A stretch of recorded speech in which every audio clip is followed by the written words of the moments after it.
by the moment. When they see you down, just know they love it. No. Bro, so what was some of your favorite rappers growing up? I have a real And maybe with anyone that certainly that you like. So Listen definitely, to someone that inspired you. I have too many favorites. I like a lot of East Coast rap, DMX and Biggie and stuff like that, and and West Coast Tupac, Ice Cube, but Too Short. But I have music that influenced me that people would never guess, like blues, jazz, a lot of old school rock, and a lot of old school like blues and jazz and stuff like that. I'm really into like old school stuff, Marvin Gaye and Child. So I was saying, since you're real big with the pit bulls and all that, like DMX, Otis Redding. So DMX. So when I brought into the East Coast, DMX. That's probably my brother come from jail too. Oh, you want to check it out? I knew it wasn't gonna last very long, but DMX is definitely one of the rappers I was gonna bring up when I just because I see you with the pits all the time. I got a lot of love for the West Coast rap. I love the 808. I love the gangsta. The most influential record ever produced in the world for me was The Chronic by Dr. Dre and Snoop Dogg. That got me rapping. You know what I mean? I was already rapping, but that got me recording. It was just crazy. But as far as like my personal favorites, yeah, Jadakiss, DMX and Jay-Z and a few others that even Eminem and Tupac and people you just have to salute that just have that lyricism. But I'm very much into all different kinds of music, Yeah. That's fire. They got the whiskey blues and contemporary reggae and all kinds of stuff that are good for the soul, the mind, and the vibes. I like to listen to a little bit of everything. But as far as my personal favorites, DMX is definitely at the top of my list. Yeah, rest in peace DMX too, man. Another rest guy in peace to one of the greatest. Trying to bounce back, ex-convict, he had his demons. I was supposed to open up a show with him up north, and then he went to like a rehab or something that same night. But I just posted a video of DMX on my Ronnie Blue Eyes page on YouTube of him praying, and the thing's hitting right now. Oh yeah, that's the one. Of him. Is that Drink Champs? Well, yeah, What clip was that? Where was he? I actually took a clip from him praying on stage. Oh, okay. Like okay. a live I think I seen the one. It gives you the chills. Yeah, but that Drink Champs, I just watched. The one where he kind of sounded like cracked out a little. Yeah, almost. I just watched the homeboy, the gatekeeper from Rhode Island. He was on 23 and 1, and he just Lurchums. Yeah, I was just watching him and Jake just got into it, but I was just watching some shit where he was talking about DMX in that Drink Champs interview and how he asked some like Illuminati kind of weird questions, and all of a sudden DMX's eyes, his body language, his demeanor, everything changed. Wow. It was real crazy, but that's wild. DMX is definitely definitely in my top 10, and personally probably one of my top in my top 5. Isn't 1090 Jake from Malden? Do you know? So he moved to Florida young, from what I know. Right. So he was a lot younger than me.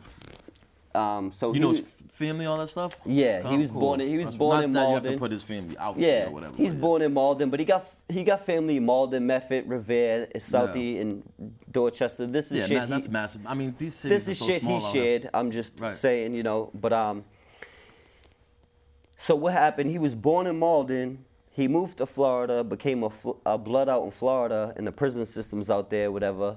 And then when he got out of prison, he came back to Boston and moved to Dudley. So we tapped in a little bit, but his YouTube channel is doing very good. Well, because Malden. Well, I'm trying to think who else. Any other celebrities come from Malden that you could think of off the top of your head? There's a few. I'm proud of my hometown. There's a few. I know a few comedians, a few ball players and stuff like that.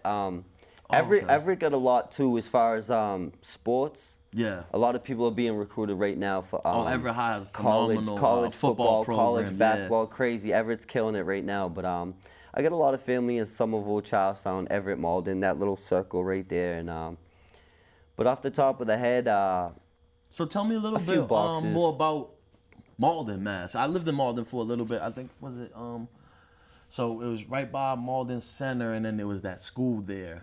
Was this? I want to say Salem Street, but I don't. Yeah, probably. Was it?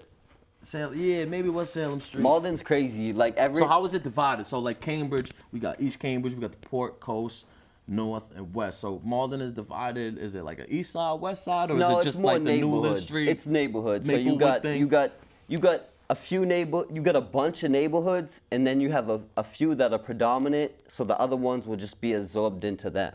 Right, so you can basically narrow it down into a few. So this Maplewood, and Maplewood pretty much took over all of Malden. And that's a projects and an area, though, right? The Maplewood is or is it just the area? Maplewood is just the neighborhood. Okay, so it's not Maplewood projects? No, okay. Maplewood is actually the nicer part of Malden. Okay. You know, it's on the closer to the Melrose side. So you'll actually see a lot of mountains and big Newland houses. Street closer to the Revere And Newland side? Street is we're right next to Malden, but we're on the Everett side, on the Everett border. Okay, Everett. Okay. So you have Linden projects, you have Bowdoin, you have Maplewood, you have Newland, and you have Edgeworth and Bell Rock. That's closer to Method. That's like the snobby kind of areas, like the Grecias and the Socias. Right. So back in the day, Newland, Maplewood, Ferryway, we would beef with Edgeworth in like the rich side of Malden, you know. So the Method line, we've got the Irish American Club and the Italians and stuff. People got nice houses, nice cars. Right. They're in polos. And then you come to school, and we're all in T-shirts from the projects and in the neighborhood. So we would beef with each other, really. Right. So we really never had no static with Maplewood or the other projects, because we all came from the projects and the neighborhood. So we would beef more with the cleaner side of town, you know. Gotcha. What about did you guys have much beef with, like, because usually I know, like, Cambridge coming up, like we'd beef with Method. We would beef with, like, some Somerville kids. We'd beef with like East Everett. Cambridge, we had like Somerville, Charlestown right there. We got a classic and then Method we had the rivalry. port was right there, so we had Malden versus Method, all the way back. First of all, they got a baseball or football rivalry that goes back to like 1920 something crazy. Everything out in the Massachusetts areas is so fucking old. Right. So we got the first public beach was in Revere, Massachusetts. So you'll have parts of Malden, like my friends in Newland Street projects in my neighborhood, we're cool with, let's say, Cambridge or East Cambridge. But then you got parts of Malden like Maplewood that might not feel the same way and have a different relationship. Right. So just like, it's all politics, you know. Right. So we're all from the same city. We fuck with each other to a certain degree, but like you usually end up having beef with neighborhoods or towns that border each other, right? Because it's that spillover. You're my homie, but you're my competition in a way, you know. But it's all love. As you get older, me and too. you Like realize that's one thing. My beef when I say we beefed with like the Port kids, the Coast kids, whatever, or Somerville kids. At least my generation. It was never really no murder beef. Right. So now I can see dudes I used to beef with, dap them, and it's all and that's good, like you know? us with the Asians. You actually build a bond with somebody you ever beef was with the Asians. It'd be all. We started uniting. All the project kids, didn't matter if you were Irish, Italian, white, black, Spanish. These are all within Malden, though. Yeah, we would. So then we got a big influence by the Cambodians. The Cambodians just came over and just took over. Like a certain. They just got dumped into the projects by the hundreds. Yeah. So now they would outnumber us 3-1. Right. So a few weeks ago, the Irish, the Italians, the Puerto Ricans, the blacks, we're all fighting with each other. Now we're all squatted up against the Asians because they still, when we all collabed, they still outnumbered us 3-1. Right. So we would stop banging with them for years. But now I just seen one today, and it's like, yo, how you doing, bro? We smoked a blunt, we chopped it up. I see pictures it's all with Malden love. cats, and it's when very you're mixed. young, It's very mixed. when I see a you're lot young, of white dudes, black dudes. The world is so small, right? You think so, it is. Right, your world is Your so neighborhood is. right. Yeah. So before we started fighting with other neighborhoods, we all fought with each other. Right. Oh yeah. My projects would divide up in the streets, right? There'd be 4 corners of the projects. We'd all war with each other. Then you get a little bit older, realize the city's a little bigger. We start beefing with our neighbor, our neighbors' neighborhoods, and the neighborhoods right next to us. Then you get a little older, and your whole city is beefing with another city. Right. Then you get a little bit older, and your whole state, it's like Boston versus New York. There's a Celtic-Yankee rivalry. Then you get mature, and you realize you should go serve your country. Right, exactly. It's all war. So it's kind of the same thing, too, when I feel like in county, certain beefs that happen in county, when you go, unless it's serious, like, the reason behind it, which usually it's not. Usually it's some bullshit-ass fucking reason. Usually, maybe Cambridge and Somerville guys beefing in county, but that shit goes out the window when you go upstate. Definitely. Even like I had a kid from my neighborhood, personal. He grew up with him. He was up Concord. said he had beef with me. I didn't know what was like waiting for me. I literally didn't know. I'm like, this dude can stab me. My father's the same way. Like my father's an old school solid Malden dude. But when he went to prison, he's like, yo, this is. He's like, whatever beef we might have had on it, like that's behind us. We got to stick together. My dad sat with the Cambridge dudes in Walpole. His best buddy Walter. I know you know his sons and shit. Rest in peace. Yeah, rest in peace. He's talking. R.I.P. Yeah, Walter Francis. His son CJ was my. Salute to the OG Francis. Yeah, so rest in peace to But that's my father's that's crazy partner. small world. That's yeah, my father's partner. I forgot all about that. So it's like this. So my Maplewood homies, they might not get along with Cambridge, but the Newland dudes, we do. Right. We have a relationship, and it goes all the way back to my father and Walter. Right. So that's generations of a relationship. The way I ain't gonna throw it out the window because a neighborhood I don't even roll with next to me, they got a little indifference that has nothing to do with me. Right. But if I have genuine friends from the bridge, and it goes all the way back to my dad having solid friends from the bridge, you know, I'm talking about. That's that thing too. My when dad you do getting go jumped, upstate, homeboys coming with the thing full of grease, like it was real loyalty there. Yeah. So for the rest of my life, I'll give that back. And that is the thing, when you go upstate, at least for like the white guys, you know, that whole Cambridge, Somerville, we kind of all are one little, you know what I'm saying? Those are like and then you got the actual Boston dudes, you know what I'm saying? The Charlestown, Dorchester, South. And my father and my godfather dudes. were a big part of, like, my godfather was like making that Malden table, you know, making that peace with the Somerville and Cambridge, and my father had a good part of playing the transition because he was cool with both, you know. Right. So it was like, but it was different times back then, you know. Certainly, and now Walpole's classification now, Walpole's right? closed. Yeah, Walpole actually closed last year. I actually just because at first they went from maximum secure to classification. I was and there then they were gonna when all this happened. Well, I was in. Okay, so when I went upstate, 2009, I went to Concord.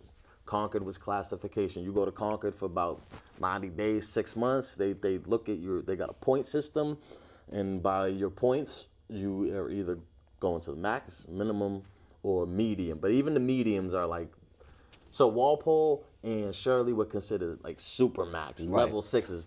I mean, Concord is still behind Wall and Razor Wire. It's still like, it's like a max. And you got they call it a medium. Shirley. Yeah. My dad hit them all. So what happened was, when I was there in Concord, I was in the middle of classification. I got classified to another medium. I was like 1 or 2 points because I had a fight in county. I was almost at the max, but I wasn't. And pretty much what they did is everybody who was there for classification, and if you weren't going to the max or the minimum, if you say you got classed to Shirley medium, they modified you. You're just staying there. So they turned Walpole to classification. So all the new classification people getting sentenced, they would go to Walpole, and then now Concord was a medium security, and you could get classed from Walpole to Concord, and we got a big wave of inmates coming from Shirley Max too, because I think what had happened was, okay, now Walpole's class. So now you have 2 maximum securities down to 1. I think there was a big issue where they brought a lot of people from Walpole into Shirley Max, and these are a lot of people who have had old beefs from back in the day that would just like, we got to keep. Even the Charlestown they separated. Thing Like, y'all can't be in the same. They had, so I don't know. A lot of that started to go up, but the big thing was that they tried to double bunk. It was single bunk. Now, like, okay, we have 1 max, so we got to double bunk these fucking cells. That was a big thing up there. But so they must have kicked a lot of people from the max back down to mediums to make room for like the people who really, you know what I'm saying? Like, maybe if you was on the border, whatever, with the points, they would kick you out. I don't know exactly how they chose, but we got waves of people coming in from the max. And then it was kind of like, oh, they brought kind of some of the politics with them, because being classification, it wasn't too many of the politics like that, because we're all new. We all don't, you know, we're all about to get classed and go out with people who are really, but now we're getting lifers. You know what I'm saying? We're getting people who are this never dude I know, leaving. he just went up, he did some Fed time in, I think it was, I want to say Texas, but he ended up he's from Massachusetts. Yeah, that's what happens in the Fed. And he ended up in Texas, but surprisingly or not, when he hit the Feds, the Boston car was the biggest car in there, so he was good right away. That's like my boy, and my like boy you said, John, I with the interviewed. He exception had of the book Behind Blue Eyes, Memoirs of a Federal Inmate. He had mentioned in there too that Boston had a pretty respected car, but like I said, that must go back to the days, you know, like I said, in the 70s, Walpole was one of the most violent in the country. Yeah, it's the just people driving that car, prison. the people that had the keys to that car were all old mobster heads, all old Italian, all old Irish dudes. You know what I mean? They're running bookies still. They're still doing Nembis and book. You know what I mean? Had the Winter Hill crew, and then you had the Italians. Yeah, which I'm sure you had the people North get End. 50, 60 You had years the of North life, End in East Boston, the Italians. You had Charlestown, Somerville, and Southie, the Irish, but none of them got along. The Charlestown stayed to their own. Somerville and Southie, Winter Hill, they would take Italians and stuff like that. That's how they got so big. But Charlestown, it was like you had to be Irish or you couldn't even walk through Charlestown. That was back in the day. I remember I got a lot of family my from Charlestown. stepmom's from Charlestown, and I'll never forget being young. We were in the projects once. I think we were just like waiting in the car.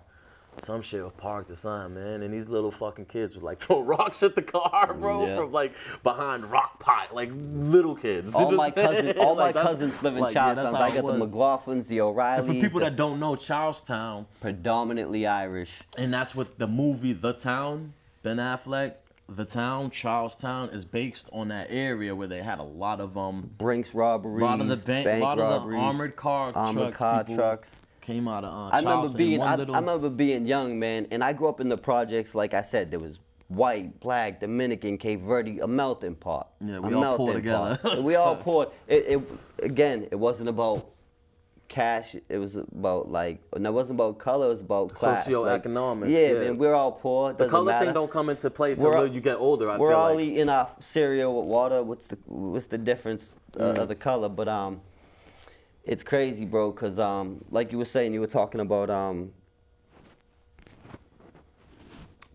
I was in Charlestown when I was younger. I was at my cousin's house. Salute Charles. And in my projects, we rap.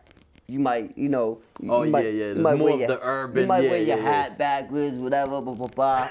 None of that shit was flying over there, bro. That was not flying out there. So you got to think, these are the cities from, remember, the busing in Boston in the 60s, where big racial, like, there's a reason I'm they call as Boston Irish racist. as it gets. I got blue eyes, freckles. I'm literally wearing a Notre Dame hat, which back in the day, a lot of people would wear that and say it stood for something else. I never knew that. I didn't get caught up in them politics, but I did almost get jumped for wearing an ND hat, and then the Irish dudes had my back.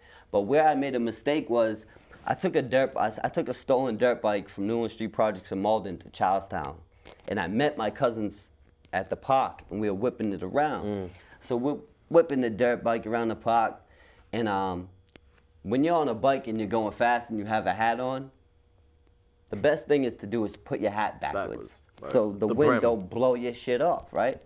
Same even in the car with the window down. So I'm not thinking at all that I'm in this real strict Irish neighborhood, right? And I already look like, to them, what they would call a wigger, because I'm like, hip-hopped out, know. My neighborhood was a mix of, like, you had the dudes that would like talk. Like, I feel like in their hearts they weren't really racist. I don't know. It was just kind of like. Well, that's what I'm saying. It was the thing they had brought home. I feel like from jail. Right. You know what I'm saying? Or like me when I was young, it might have been pushed on you by a father. Or because different time periods, people grew up in the 70s, much different. Your grandfather is who he is, and you ain't teaching that old dog no new tricks. Oh, absolutely. You know what I'm saying? But anyway, long story short, I remember being whipping the dirt bike, and I take my hat off, I put it on backwards, I whip around the thing, and I come pull up on the dirt bike, and these three kids sitting there. They're like, yo, what's up with the hat backwards? What are you, some kind of N-bomb? What are you, this, that? What are you? And I jumped right off the bike like, I ain't no chump. And my cousins are like, yo, he's one of us. He's Irish. They're like, why does he get his hat backwards? Right. Now. So you talking a kid? You talking about 90s pretty much? I'm talking about 12 years old. So about the 90s. Yeah, I was young, bro. You know what I'm saying? Like probably 13, something, old enough to whip there on a dirt bike, young enough to not know really where I'm going. Right, got you. But I get there, and thank God I had a few of my cousins there that could play devil's advocate, like, yo, he's Irish as it gets, blah, blah, blah. And they're like, yo, we got his hat on backwards.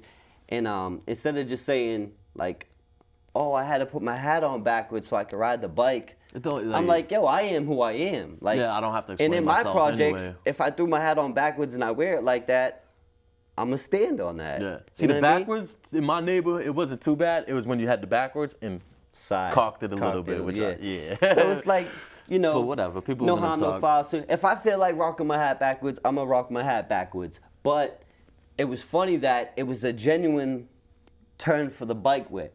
Right. But I felt like a punk explaining that. Having to like explain it was an yourself. excuse. Yeah, so instead, like I just stood on sometimes. it, and I had my 2 cousins there. Meanwhile, there are like 5 of them, you know? But I had my 2 cousins, so I said, so what if I got my hat backwards? Boom. Cracked you? Cracked me, jumped me, stomped me out. My 2 cousins jumped in. It was 3 on 5.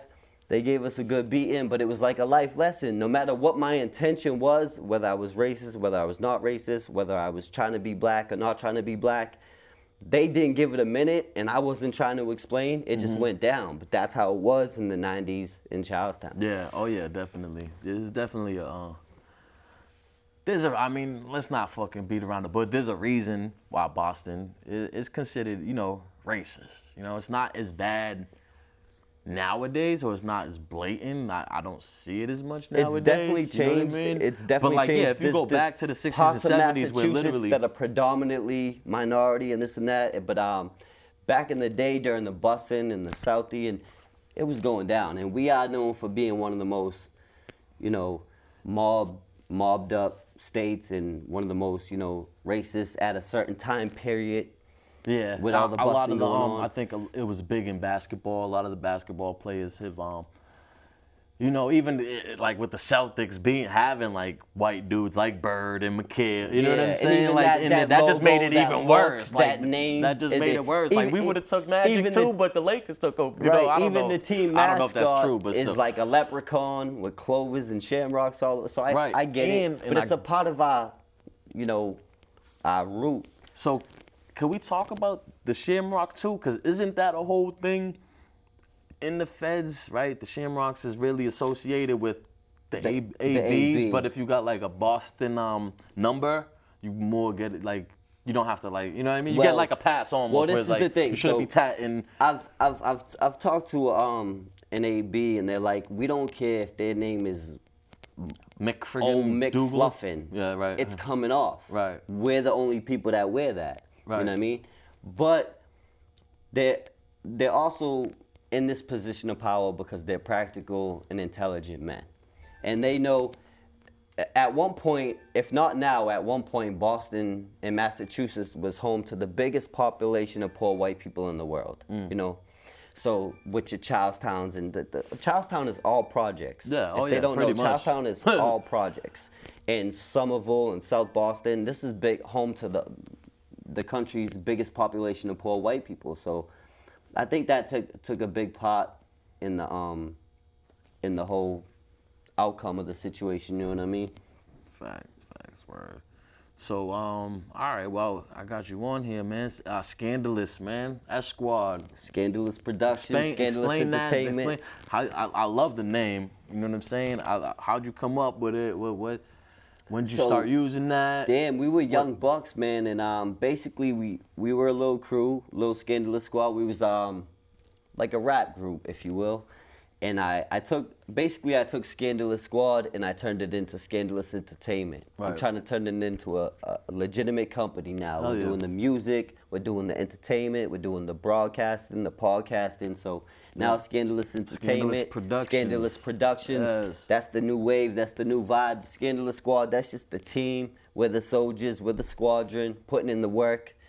But we're trying to turn Scandalous into a legit company, and I just hit it with the LLC, Scandalous Entertainment. I got an LLC. What's up with some new music coming our way, man? We getting that anytime soon? But what's up with Nephew?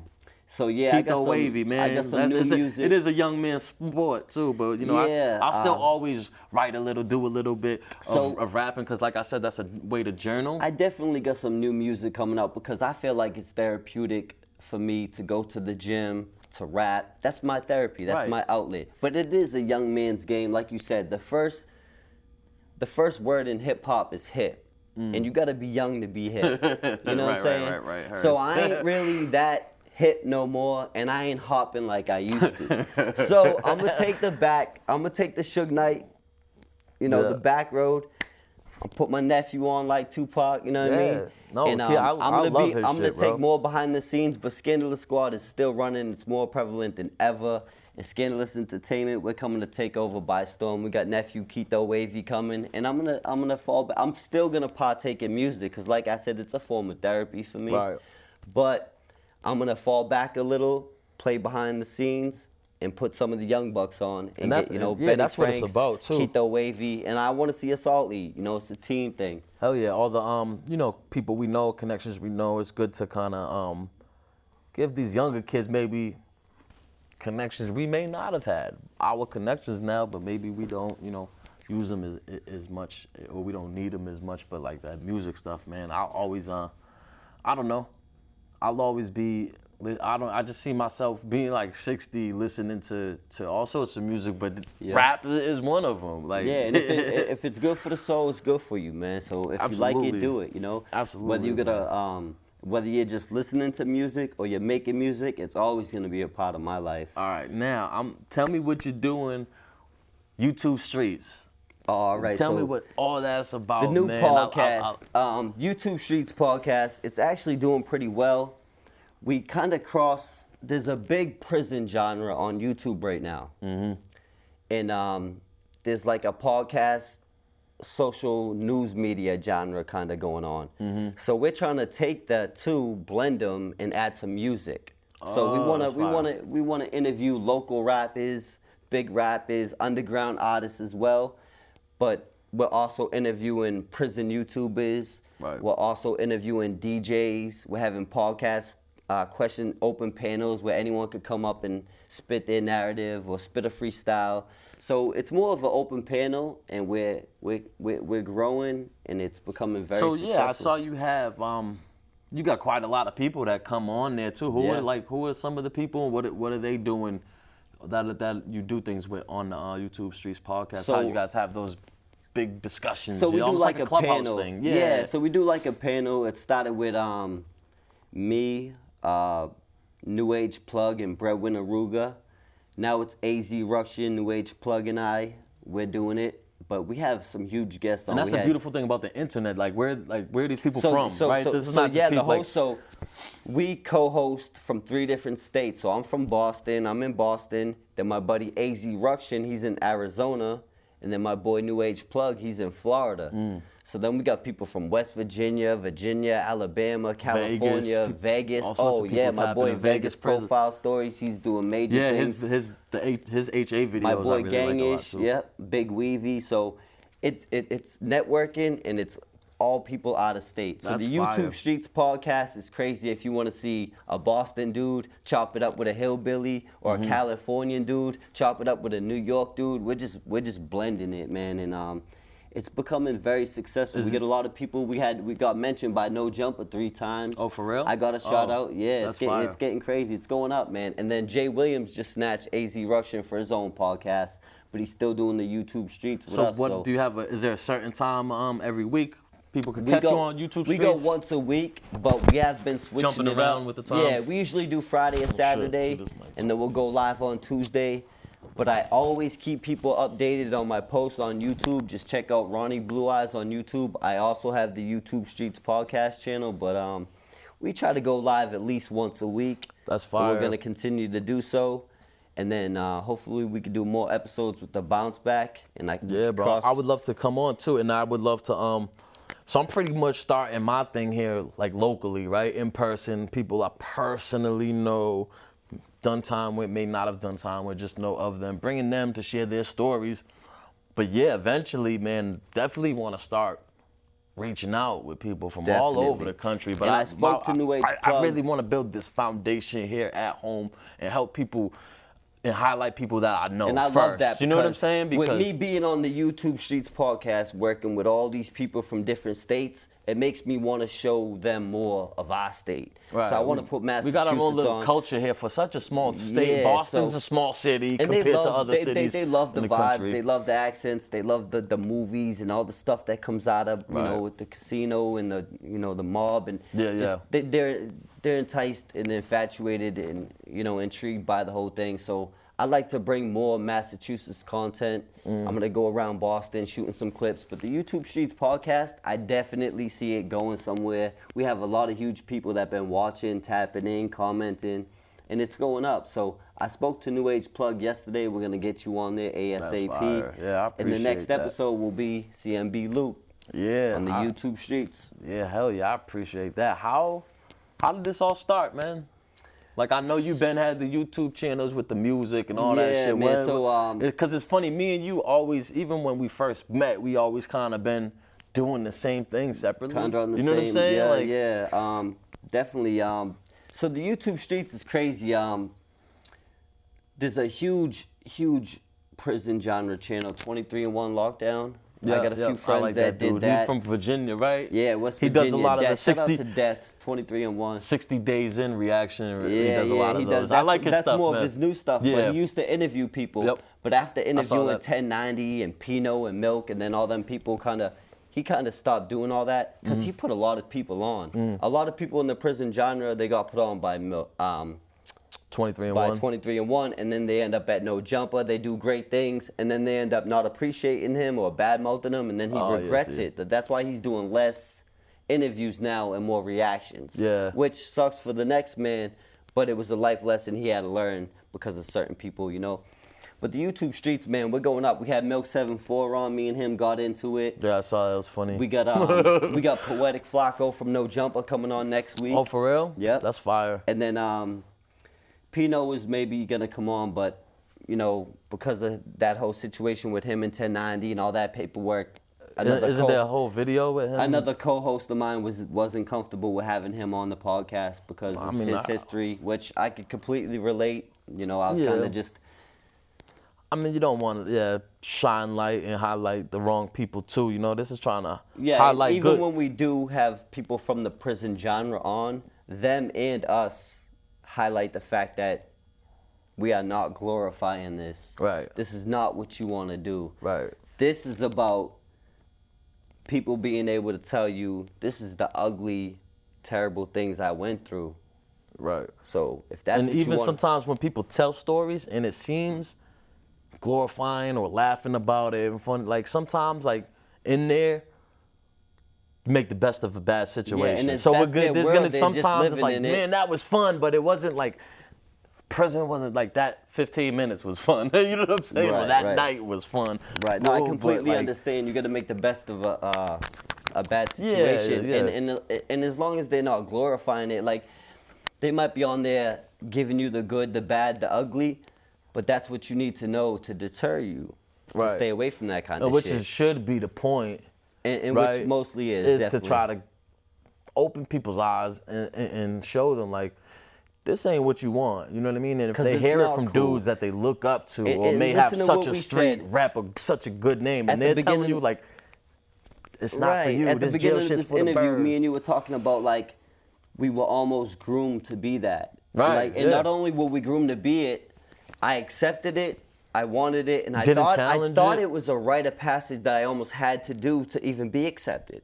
Yeah, you almost embraced it. Like if I'm gonna be, you know, if I'm gonna do this, It I'm wasn't gonna do even this. if, it was when. Right. This is how I'm gonna go about Right, it. You and know it what just I mean? it just so happened all of a sudden is like we were just thrown deep. But if we got the into power to certain do stuff. the things we've done, then we have the power to do things different now. Right. And that's what we're gonna do. Right, That's the and bounce back. I'm definitely trying to, you know, to bring the ultimate bounce back and bring my brother home, and that's when I feel like that's gonna be my ultimate flex, my ultimate bounce back, and that day it'll come. He's not doing a natural life sentence, but as of right now, he would need a parole, and like a life parole is kind of real tough, man. You get in an argument with someone, they could call you PO and have you back, and you may not see the board again for another 5 years. Not just a year. Sometimes it's like 5 year setbacks when you have the life parole. Usually in front of parole board, like, nah, come back next year. But a lot of times with the 15 to lives and life paroles, they'll set you back for 5 years, bro, and that's crazy. So my brother's case all happened, it was before he was 21. So a lot of new studies are coming out about the brain development. It's not 100%. Fully developed till it's 25 years old almost. And so with that science backing it, hopefully I think they already did under 21. I know they definitely did under 18. They did away with the natural life sentences in Massachusetts, right? They call it natties or natural life. Like they, you know what I mean? They give you the rest of your natural life is how they word it. And I think they have or are close to doing it with the 21-year-olds, and hopefully now that a first degree murder and my brother's second, it's like, okay, how can the second have the same sentence as a first? So hopefully eventually his shit gets bumped back to a manslaughter or something maybe, or just the sentencing is different and he could do away with the life parole and come home on some time served shit. You know what I'm saying? Yes, like, sir. I do know what you're saying, Yeah. and we can only hope and think and talk that into existence. But we might be able to go a step further, because that interview I did with Blood on the Razor Wire TV, that dude, Chad Marks, he's tapped in, huh? he did like 13 years in feds, right? He got 40. I saw it. Yeah, he got 40. Became a jailhouse lawyer. Oh, that's fire. Got multiple people out. And I'm tapped in with him. So this might be something I'd like to bring across his desk. Yeah, And that if would he be could help, fire, I know bro. he will. Yeah. If he can, he will.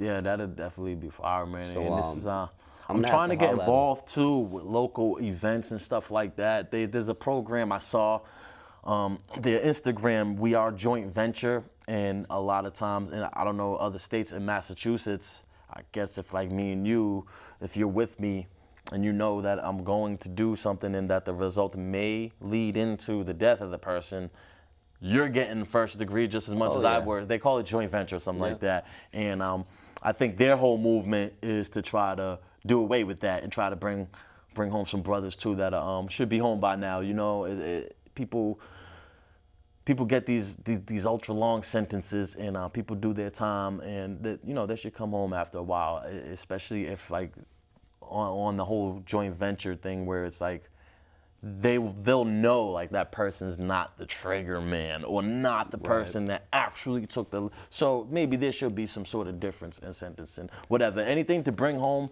somebody, I'm all for, unless they're pedophiles and stuff and rats. If that's the case, they put them on an island and blow it up. And if they're in there doing well, behaving and catching good time, and you don't know the details of the case, you really don't know what's going on. So until you take a look at everything, what really happened, what they're doing now, then that's what should be taken into consideration. Absolutely, and how you do your time. And another thing too, to shout out my brother, man. This man's in a college program where as long as he, stays committed to it, he'll have a bachelor's degree. That's fucking amazing. That's amazing. I'm so proud of him. And that's if you find yourself in a bad situation.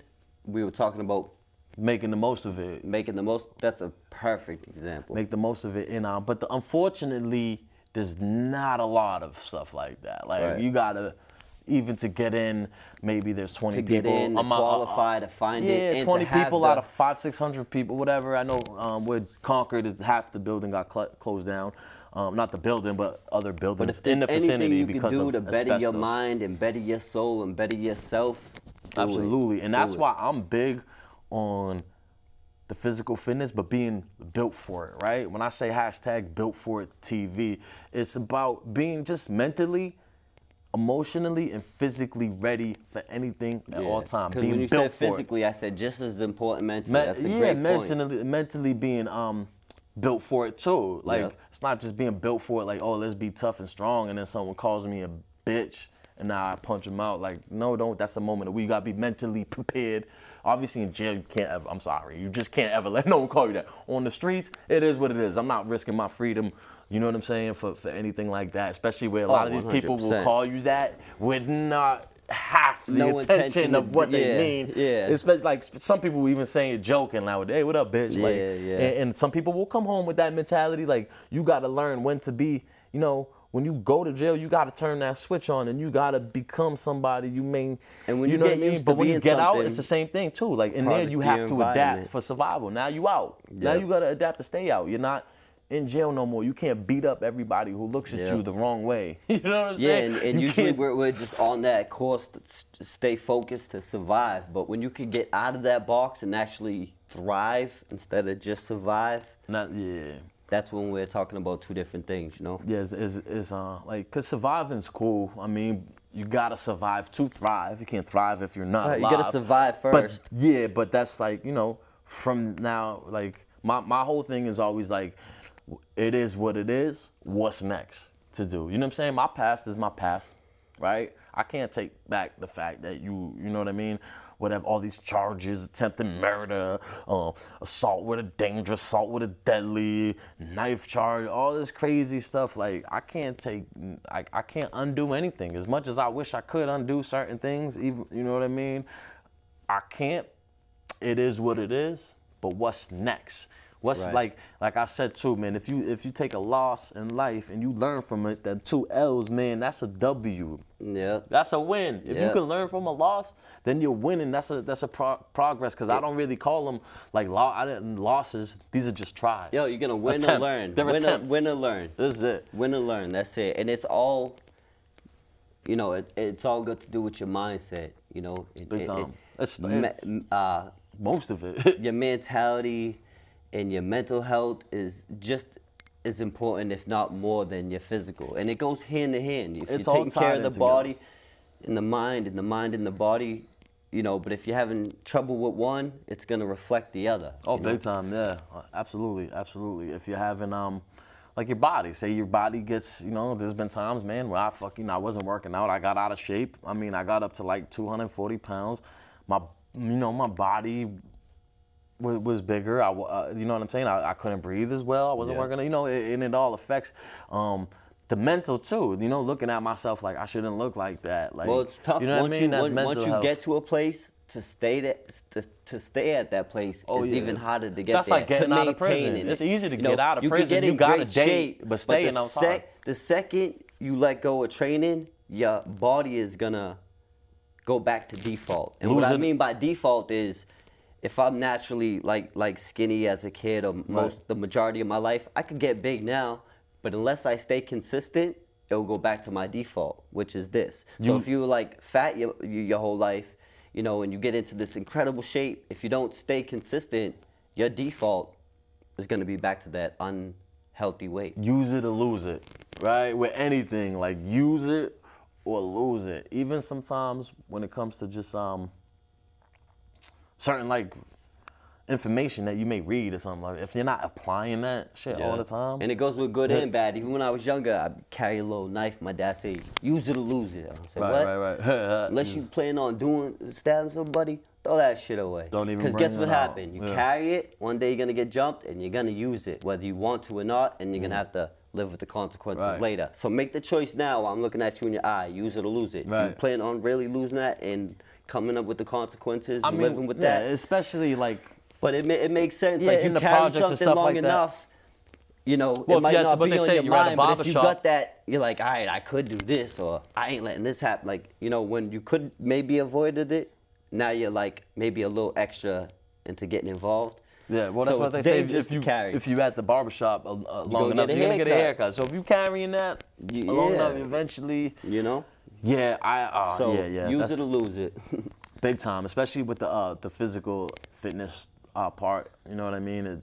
Consistency. But is me, key, man, the way that I'm able to stay consistent is my why I work out. It's less about the you know, getting stronger. That's all great, getting stronger, you know, losing weight, building muscle. But it's like, man, how I feel after a good workout mentally, how I feel mentally after a good workout is what I love. Listen, it's good. It's good to look great, but it's great to feel great. Yeah, exactly. You know what I'm saying? Exactly. And that's where there's levels to this. And it's like I said, the why. When my why is my mental health and not some shallow reason. Right, or like a getting revenge girls or a mad thing or a shallow. What's your But when reason? it comes from something pure, your intentions, you know, your actions, your words, your thoughts, very important. And that's the one thing too. And I'm telling fellas, if you worked out a lot in jail, prison, and get out, stick with it. Just stick with it. Because the way I look at it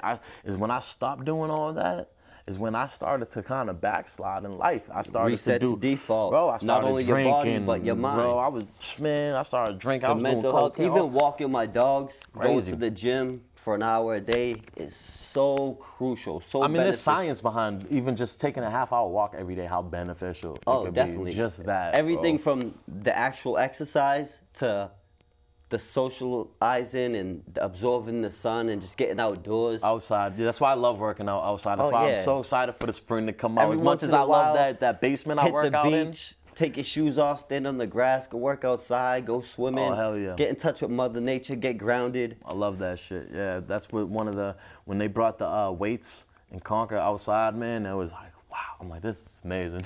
Like for like where I was at compared to county, not for, you know what I'm saying? Obviously it's not amazing being in fucking jail. Glass But half coming full from type of county, guy, yeah, right. that's I try to be, bro. Otherwise, I try to look we at could go down a real dangerous path with that negative thinking. It's so important to think positive. Bro. And the way I look at it, there's negative and positive in everything, down to every molecule.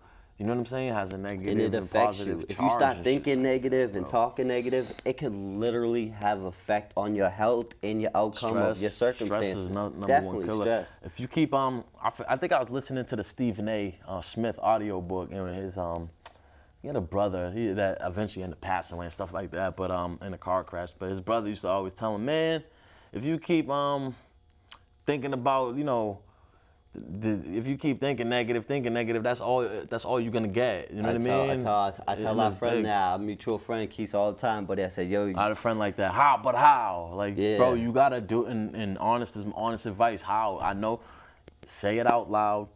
Oh, I got this. But even if you don't believe it, say it eventually until you do believe it. You will. Or if you're depressed, I say this a lot of times, fake a smile. Smile. It will turn real. Fake a smile because, it will turn real. Bro, fake a smile because your brain is, I won't say your brain's lazy, but the brain's doing so many things that we don't even know. So it kind of like takes cues, right? So, oh, my face is going like this. This means I'm happy, right? You know what I'm saying? And eventually so if you that fake a smile, eventually it turns into a genuine smile, which genuinely makes you feel happy. And there's been so studies with negativity, on this. Right? I've seen studies on the power of smiles and frowns about how they felt after Same and thing shit with, like that. And these like the studies peer placebo reviewed or the and all that imagination stuff, effect. Like you could take 10 dudes in this room, 10 dudes in this room, give them all water, but tell, Say it's a pre-workout, tell these right. dudes you got steroids, and tell these dudes you got water, but they all got water. Right. The ones that think they got steroids are gonna be more aggressive. The ones that think they only had water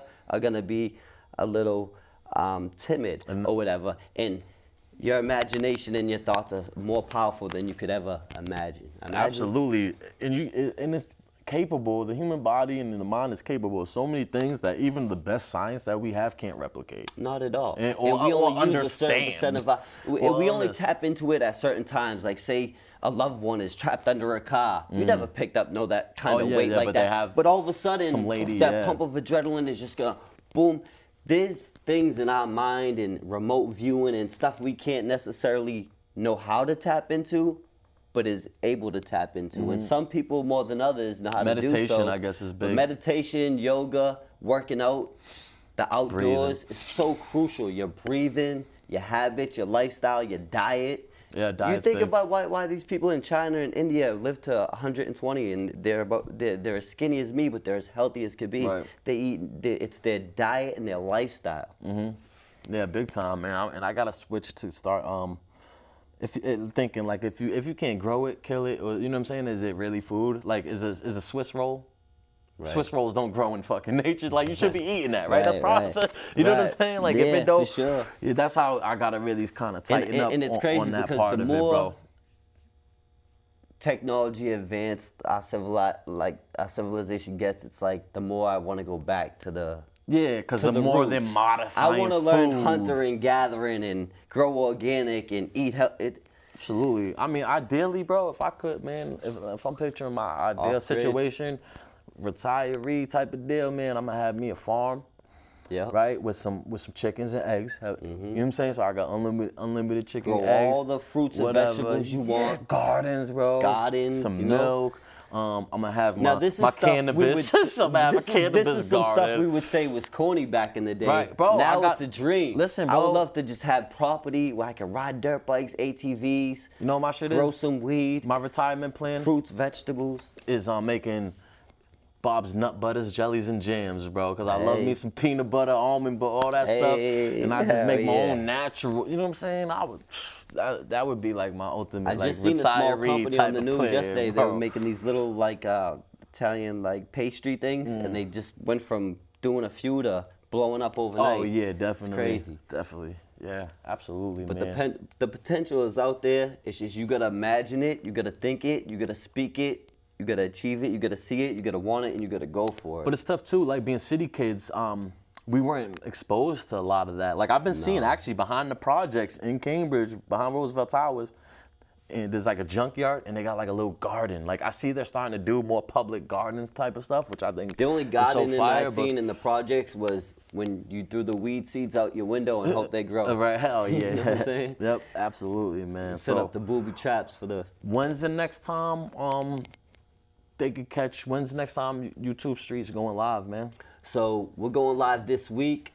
I want to say in the next day or two, but they could catch YouTube Streets once a week on the YouTube Streets podcast. But if they just check out my channel, Ronnie Blue Eyes, I got the links in the playlist so you can catch every episode. I'll link I'm gonna link the YouTube page. I'm gonna link the Instagram, all that in the description and all that stuff too. Brother. That way people could reach out and stuff like that. Man. For sure. Man, what else, man? Anything else you want to add, promote, anything like that? You want to ask me, bro? Like the Nah, man, I'm just I'm really excited to get this ball rolling with us, man. With everybody, check out Scandalous Productions. Basically, we got the Bounce Back podcast, we got the YouTube Streets podcast, we got the artist CMB Luke, we got the artist Ronnie Blue Eyes. We're gonna come together. We're gonna start doing a lot more together, and I just want to know, like, what you plan on going with the Bounce Back with the podcast. In the music, are you gonna try to? I mean, the music stuff, I haven't been doing no new music lately. I don't know what it is. I think finding honestly the passion with this podcast and bringing on people that I know personally and trying to highlight them and show the world them. You don't necessarily have have to all that. But record. I'm definitely down to do some collaboration. I'm not gonna have no solo projects or anything coming out. I don't know if you noticed, I've been kind of just dropping like little minute clips of some of the old music that I actually found when I was going through my Google Drive.